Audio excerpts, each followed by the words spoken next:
This week, Ghana's former president, Jeremiah John Rawlings, passed away. We reflect now on his life and time with former MP and minister in the Rawlings regime, Pan-Africanist Honorable Kojo Yankah. He also penned the book, The Trial of J.J. Rawlings.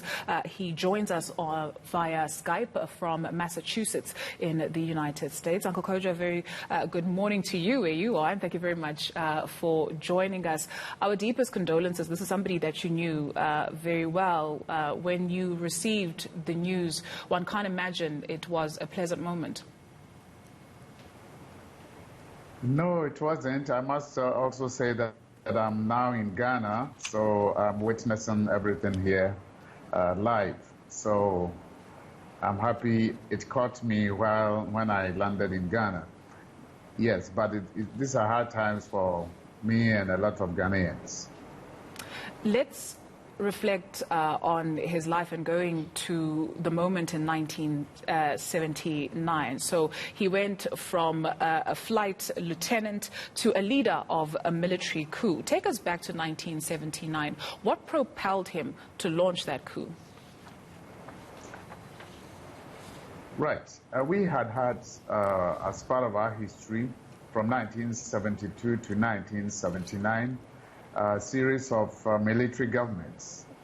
And the expectations amongst many Ghanaians was that after the overthrow of the Bozia government in 1972, Ghanaians were going to have some relief and were also going to enjoy some liberties.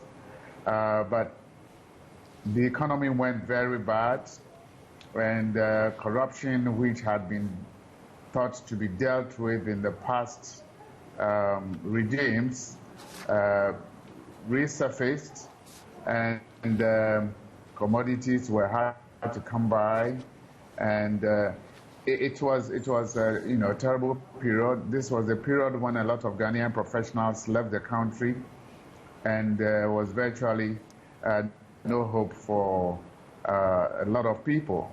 Now, this was also the time that the same military government in 1979 was arranging to hold elections and hand over power to a civilian regime. So Rawlings led a group of young officers and mutinied in the army on 15th of May 1979. So that mutiny, according to his statement, was to draw attention to the kind of corrupt role that the military had also aligned themselves to, and said that the military had to be cleaned up before they hand over to civilian government. And I must also say that at that time, most of the coup d'etats that we had in Ghana were led by senior army or military officers. This was the first time a young flight lieutenant with corporals and sergeants, non-commissioned officers, leading a mutiny. Now, the mutiny did not succeed in the sense that they were arrested and put on trial. And it was at the military trial that he articulated why they took the action that they did. So at the trial, he asked the judge to leave all his men and that he would take the responsibility for whatever had happened.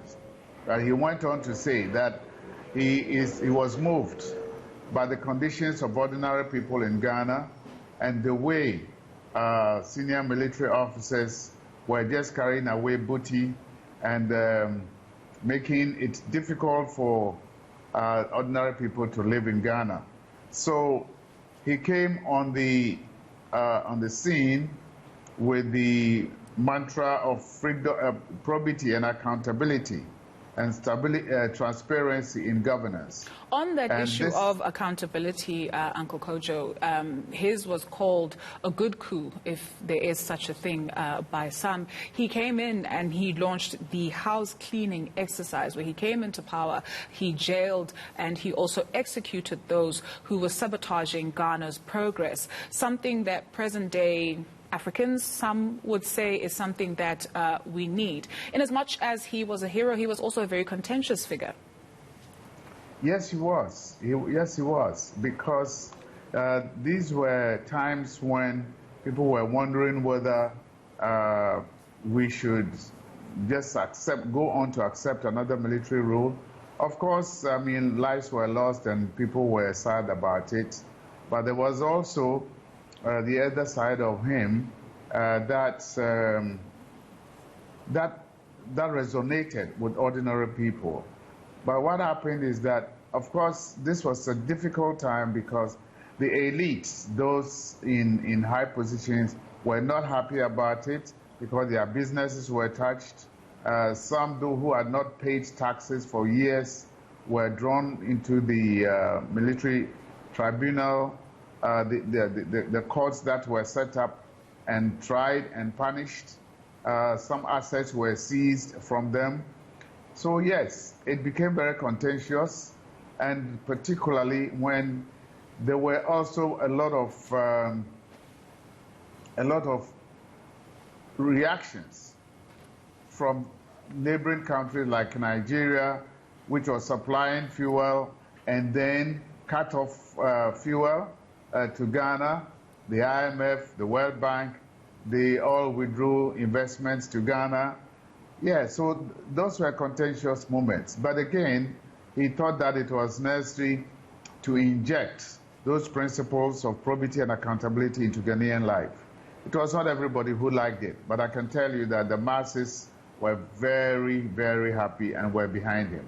It was not everyone that actually liked him, seen as a precursor of African self-determination by some and a villain by others.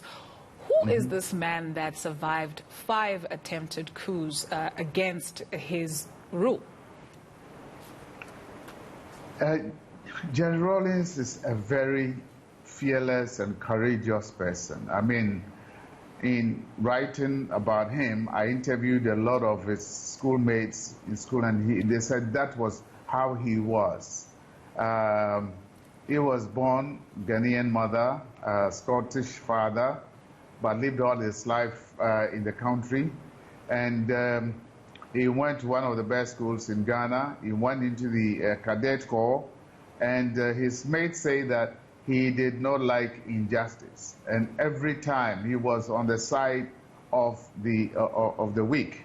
So it was part of his traits to bring justice to everybody. So when he came out into the open and led his men at the trial on 15th of May, between 15th of May and June 4th, people were not surprised at all. Those who knew him said, yes, this was the leader. And indeed, because of his courage, because of his fearlessness, and he had a charisma that we haven't had in Ghana for a very long time. His charisma, took him everywhere. And again, because he was always ready to volunteer on the side of cleaners in the gutters in Ghana, or carrying cocoa to the ports, and so he drew all the students and all ordinary people behind him. So he left when he had to now come back to lead a democratic government. People thought he was going to change, but I can tell you, I worked under him for 8 years. He was that strict, disciplined person with principles very clearly written in every word that he said. He would investigate any reports about his own ministers. He would take the necessary action when it was necessary, and he surrounded himself with very very qualified people, people who knew their areas that they had to supervise. And he was really a leader that you would want to follow. A leader you would want to follow. You mentioned his name, you mentioned the name of Asajefo Kwame Nkrumah, you mentioned the name of Thomas Sankara, people who were really progressive in terms of the continent and what they wanted to see for us. He leaves a present-day Africa that looks like what?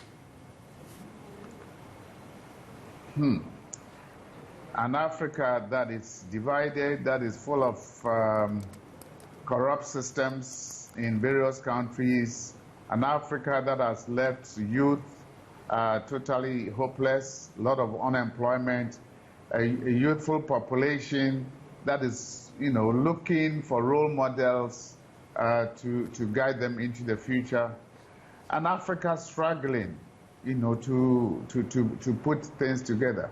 Now here we are. He was a Pan-Africanist. He supported the ideals of Kwame Nkrumah. He, rekindled that kind of spirit of Pan-Africanism.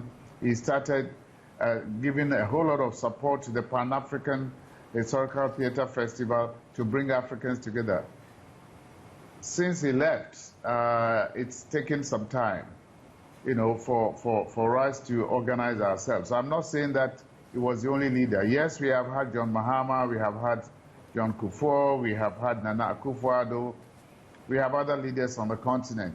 But Africa is still bleeding, particularly at a time when the self-reliance that leaders like Rawlings wanted is not coming close. And we are entirely dependent on a lot of foreign domination of our economies, and Africans are really struggling. This is where we are at the moment. Luta continua. To the people of the Gold Coast, we send our deepest condolences, and we thank you very much for your time this afternoon and chatting to us from Ghana. Mr. Kojo Yankah is the former MP and minister in the administration of the now deceased former president of Ghana, Jeremiah John Rawlings. Thank you.